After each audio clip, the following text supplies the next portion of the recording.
Saludamos a esta hora al secretario general del Congreso, el doctor Gregorio El Hash, porque vamos a hablar, Daniel, de estos temas que se relacionan con el 20 de julio y la instalación de las sesiones legislativas. Doctor El Hash, bienvenido, gracias por atendernos. No, a ustedes muchas gracias y un saludo especial a todos sus compañeros de mesa de trabajo. A propósito de lo que está mencionando Daniel Jerez, doctor El Hash, entonces, ¿se adelanta la hora para este tipo de ceremonias del 20 de julio, instalación formal, agenda del día, elección de mesas directivas? ¿Cómo va a ser la jornada entonces? Bueno, se adelanta frente a una costumbre inveterada de hacerlo siempre a las 3 de la tarde, pero la verdad es que la obligación legal es hacerlo a las 3 de la tarde solamente el primer día del cuatrienio. Eso es lo que dice la ley quinta, que ese día se tiene que hacer a las 3 de la tarde con presencia del presidente de la República, y eso es insalvable. Del resto ha sido una costumbre bastante acogida. En esta oportunidad, ya lo decían ustedes, hay alguna necesidad de garantizar la llegada al Capitolio temprano para evitar trancones, que de pronto se nos vaya a alterar el quórum, que se demoren, que nos toque que correr la hora. Entonces, lo más conveniente que encontró la mesa en consulta con los organismos de seguridad interna es que a las 8 de la mañana es una hora muy buena para poder hacer el Congreso pleno, y el Senado se ha citado a las 10:30 de la mañana. Señor El Hach, ¿existe algún tipo de amenaza directa de seguridad, alguna información que signifique, por ejemplo, que pueda llegarse a interrumpir por parte de manifestantes la instalación del Congreso de la República? ¿O todo está, digamos, bajo lo que es usual en medio de esta época de protestas? Sí, es prevención.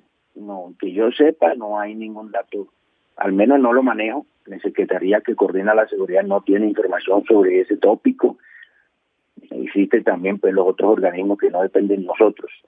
Lo que se ha pensado es garantizar el flujo de los carros, porque ese día es un festivo, ese día hay mucha marcha autorizada por los organizadores y por las autoridades, entonces se podrían presentar trancones y eso podría afectar la llegada allá a ese sitio donde las calles son delgaditicas, son estrechas, no se puede transitar rápido. Entonces es eso más que todo, pero información específica no, señor.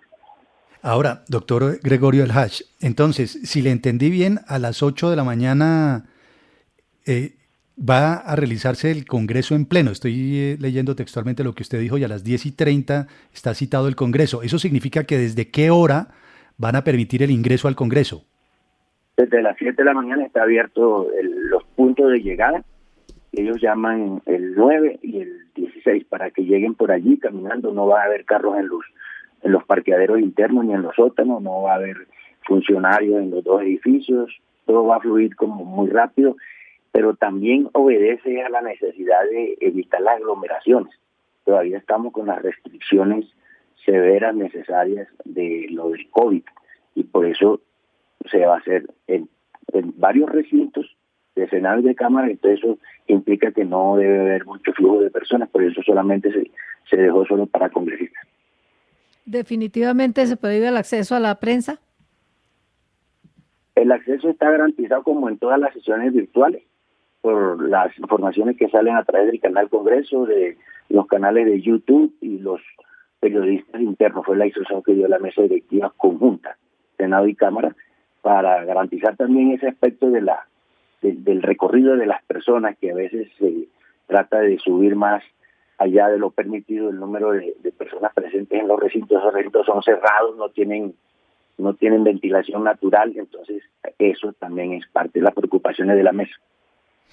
Entonces, 8 de la mañana se realiza el Congreso en pleno, sesiones citadas en el Senado para las 10:30 de la mañana. ¿A qué horas interviene el presidente de la República?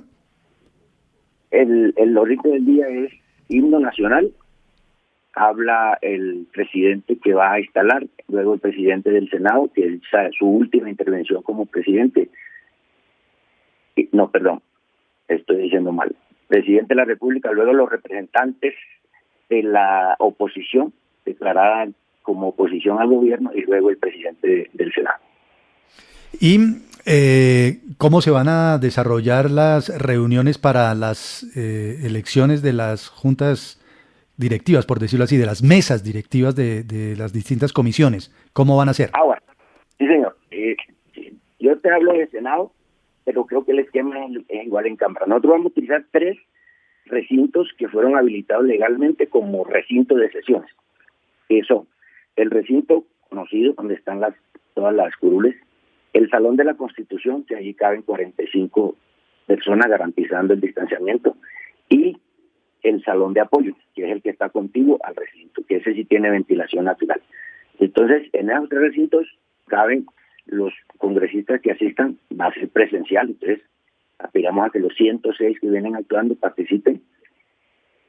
Cuando lleguen, como no es solamente un punto de elección de mesa directiva, tiene las postulaciones, cada partido postula a sus candidatos, respalda a los que van a respaldar en una forma muy breve, muy concisa, muy precisa, y se abre la votación. Entonces, los que están en el recinto votan primero. Luego votan los que estén en el Salón de Apoyo, luego votan los que estén en el Salón de la Constitución, desplazándose hacia el recinto donde están las 3 urnas. Y allí depositan el papel con el voto que marcaron. Luego la comisión escrutadora hace su escrutinio, anuncia el resultado y luego se juramenta al presidente elegido y él continúa con el manejo de la plenaria con el primer vicepresidente y el segundo vicepresidente. Una inquietud final, doctor Gregorio El Hash. ¿Hace cuánto no se instalaba o no comenzaba un orden del día, no se ordenaba una agenda del día a esa hora, 8 de la mañana? Usted dice la obligación es 3 de la tarde, pero para la primera sesión del cuatrienio, ¿verdad? Que ya ocurrió, Sí, en efecto. En esta sí, oportunidad, claro. pues comienza mañana a las 8, desde las 7 empiezan a llegar, a entrar. ¿Hace cuánto no se hacía una sesión así, madrugadora, diría uno? Bueno, yo estoy ahí hace 9 años y no recuerdo ninguna. Me parece que es un hecho positivo que el Congreso también se levante temprano a trabajar, así sea un día festivo, el día del grito de la independencia, y que también dé señales de actividad y que el país lo pueda ver durante todo el tiempo que va a trabajar. Eso de las 3 de la tarde se convirtió casi en una obligación, pero mirando la norma, solamente está previsto como obligación para el primer día del cuatrienio, o sea, cuando ellos se posesionan, que vienen de ser recién elegidos, ese sí es obligatorio allí. Lo demás yo creo que puede ser por comodidad de los viajes, de la llegada de provincia a la capital, de los vuelos aéreos, del transporte por tierra. Entonces, como que se dejaba eso allí para que los congresistas pudieran llegar, instalarse en su sitio de vivienda en Bogotá, llegar al Congreso, o también para poder hacer las reuniones previas para los acuerdos políticos que se tienen que hacer antes de las votaciones, es lo que yo percibo.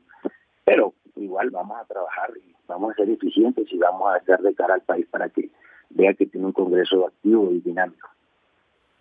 Señor El Hach, se van a elegir los presidentes de Cámara y Congreso, y si es así, ¿usted ve que eso va a transcurrir normalmente pese a todas las advertencias y a todos los interrogantes que hay con respecto al señor Gómez y a la señora Arias por un entorno familiar que tiene complejidades con miembros vinculados al narcotráfico, vinculados o condenados por crímenes?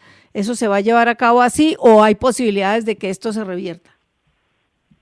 Bueno, yo las afirmaciones que hagan los opinadores, los formadores de opinión, los particulares, no, sobre eso yo no tengo ninguna opinión que dar. Si hay alguna cosa que investigar, que lo hagan los organismos encargados. Para nosotros son congresistas que están habilitados, que están allí, que cumplen con todos los requerimientos y que pueden ser postulados por sus propios partidos.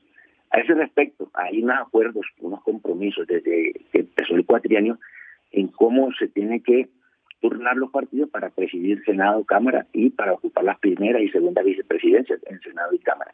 Para este año, que es el último del cuatrienio, corresponde al Partido Conservador la presidencia del Senado, al Partido de la U la primera vicepresidencia y a los partidos de oposición, lo ordena la ley estatutaria de oposición, la segunda vicepresidencia. Entonces, cada partido al que le corresponde escoge dentro de sus miembros congresistas el candidato y lo somete a la consideración de las otras bancadas. Hasta donde yo sé se va a votar y la votación en Senado. Yo de Cámara no tengo mucha información realmente, a escasos días me alcanzó para organizarlo de Senado, pero la idea es elegir a Juan Diego Gómez, como se eligió a Arturo Char hace un año, como se eligió a Lidio García y como se eligió al senador Macías cuando empezó el cuatrienio.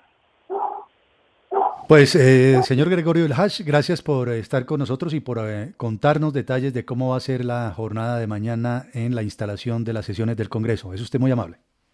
Sí, señor, mucho gusto. Encantado de escucharlos.